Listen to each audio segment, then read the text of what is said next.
Yes, students, today's topic is dependence of reaction, rate of concentration means rate law expression. ठीक है, suppose आप reaction देखो, rate law expression में क्या है, रिएक्टेंट गिव्स प्रोडक्ट, स्टार्टिंग से यही पढ़ते आ रहे हो।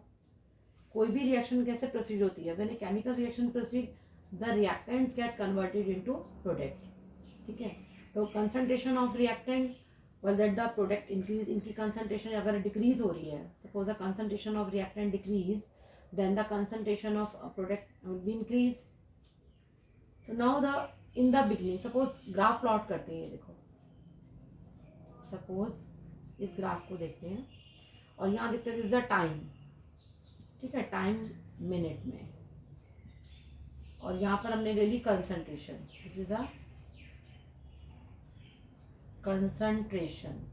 ओके, कंसंट्रेशन किस में लेते हैं, मोल पर लीटर में लेते हैं ना, कंसंट्रेशन किस में लेंगे, मोल पर लीटर,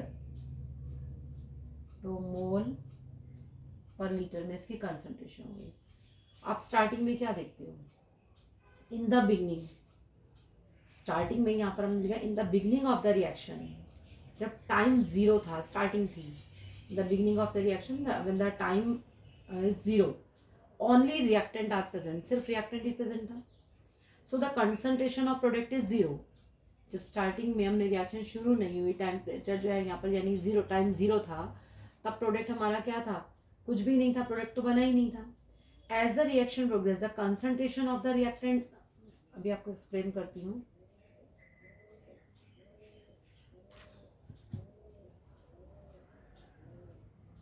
तो स्टार्टिंग में, ठीक है, और धीरे धीरे क्या हुआ, ये ऐसे मीन्स स्टार्टिंग में जब हमने लिया in the beginning of the reaction only reactants are present. ठीक है, एज द रिएक्शन प्रोग्रेस, जैसे जैसे रिएक्शन हमारी बढ़ती चली गई, the concentration of the reactant decrease while the concentration of product will be increase, ये बढ़ती चली गई। मीन्स यहाँ देखो आप, ये इंक्रीज हो रही है, क्या इंक्रीज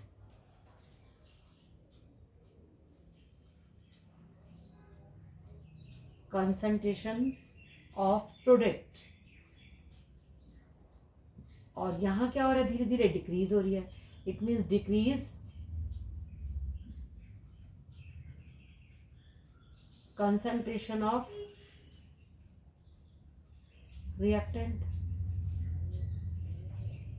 मीन्स रिएक्टेंट की कंसंट्रेशन जो है वो धीरे धीरे कैसे कैसे डिक्रीज हो गई, इट मीन्स प्रोडक्ट की कंसंट्रेशन क्या होती जाएगी, इंक्रीज होती जाएगी।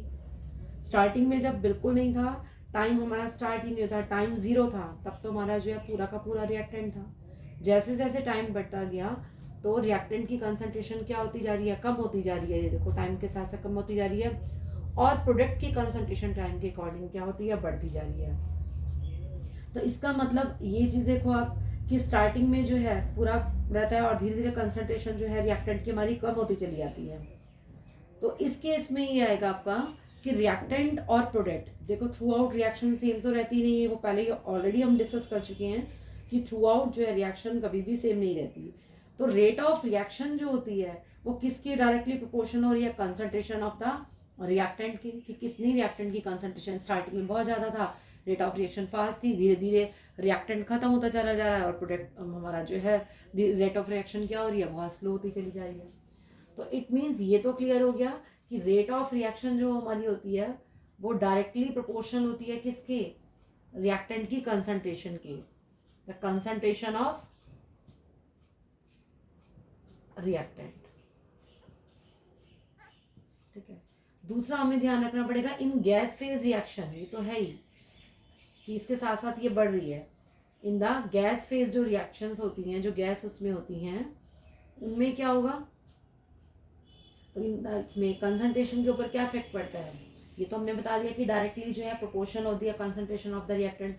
In the gas phase reaction the increase in pressure, अगर हम प्रेशर को बढ़ाते जाएंगे तो रिएक्टेंट गैसेस क्या होंगी, इंक्रीज होती चली जाएंगी, और रेट ऑफ रिएक्शन क्या हो जाएगी, बढ़ जाएगी। मीन्स प्रेशर के ऊपर डिपेंड करेगी। इन गैस फेज रिएक्शन में किसके ऊपर डिपेंड कर रही है, ये gas phase reaction, the increase in pressure in pressure of the reactant gas, यानी गैस फेज लेके चल रहे हो, reactant gases increase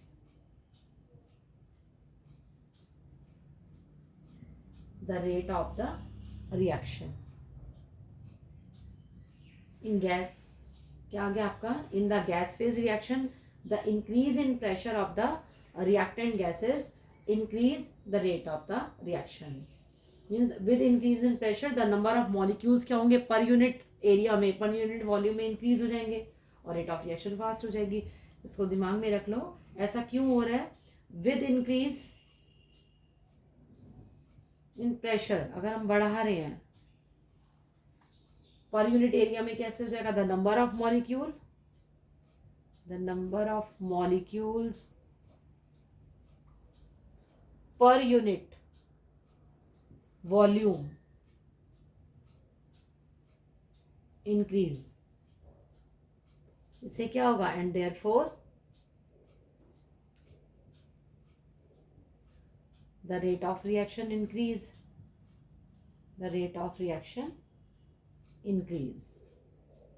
means pressure बढ़ाएंगे। अगर गैस फेज को लेके चल रहे हैं हम तो प्रेशर बढ़ाने के साथ साथ रेट ऑफ रिएक्शन कैसी हो जाएगी, बढ़ती चली जाएगी प्रेशर के साथ साथ।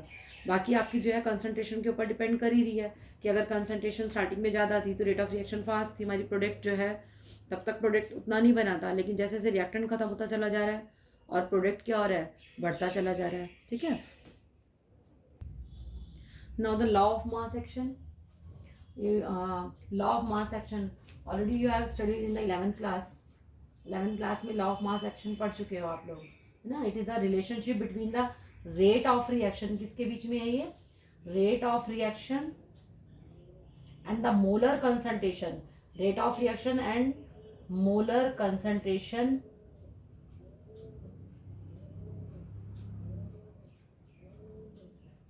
ऑफ द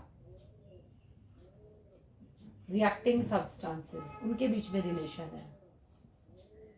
ठीक है, तो it is a relationship between the rate of reaction and the molar concentration of the reacting substances. अब rate law of mass action की डेफिनेशन क्या देते थे, according to this law at a given temperature, आप सबको ध्यान भी होगा, उसका मैं एक बार बता भी देती हूँ आपको, लिख भी देती हूँ। At a given temperature the rate of chemical reaction is directly proportional to the molar concentration of the reactant. ठीक है, यहाँ लिख देती हूँ, at a according to law of mass action at a given temperature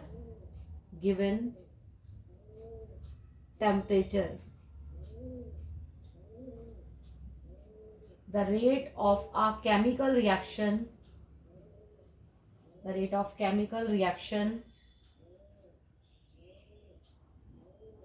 is directly proportional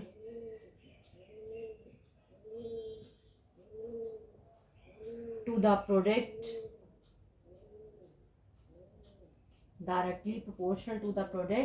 of the molar concentration of the molar concentration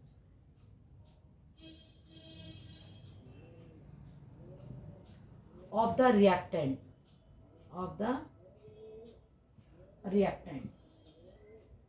Molar concentration of the reactant also called active mass. जो molar concentration है, means molar concentration को हम क्या बोलते हैं, molar concentration is also called active mass या फिर active mass, same thing, active mass. अब बताओ किस टाइप से हम लेते हैं। सपोज हमने लिया example a plus B gives 2ab। ठीक है, तो according to law of mass action इसको कैसे लिखेंगे, rate is equal to k a into B, जिससे मोलर कंसंट्रेशन जो स्क्वायर ब्रैकेट में लगा रहे हैं हम। ठीक है ना, तो a और b जो हो गया हमारा, क्या हो गया, molar concentration of the reactant. ये जो a और b लिया तो ये हो गया हमारा molar concentration of the reactant. And what about k, this k क्या है हमारा, ये k इज अ कांस्टेंट जो कि प्रोपोर्शनली है। ठीक है ना, तो यहाँ पर जो है के हमारा इसको बोलते हैं रेट कांस्टेंट, रेट कांस्टेंट हो गया। अब now if the concentration of, यहाँ पर हमने लिया ना, if the concentration of each of the reactant, ये जो रिएक्टेंट लिए हुए हैं, involve in the reaction is unity, तो A B is equal to क्या हो जाएगा, 0 हो जाएगा। इफ concentration of each of the reactant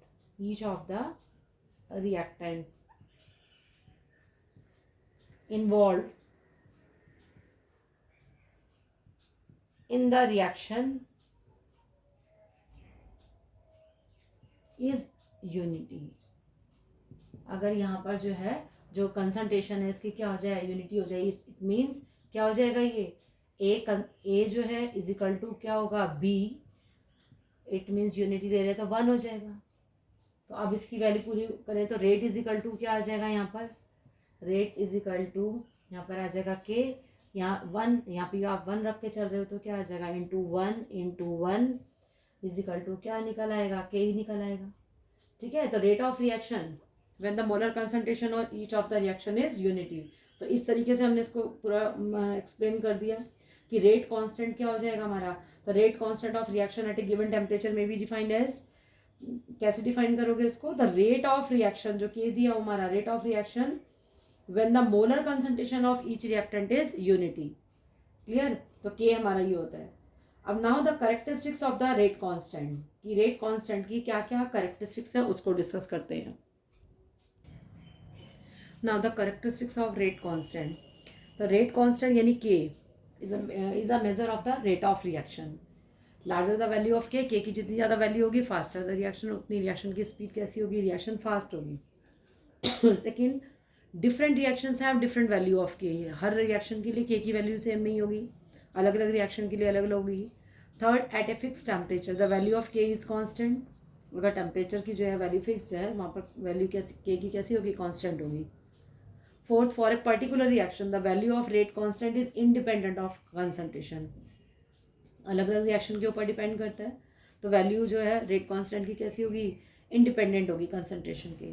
now the difference between rate of reaction and reaction rate constant, के बीच में और रेट ऑफ रिएक्शन के बीच में, rate of reaction is speed, ठीक है, तो it is a speed with which the reactant are converted into product.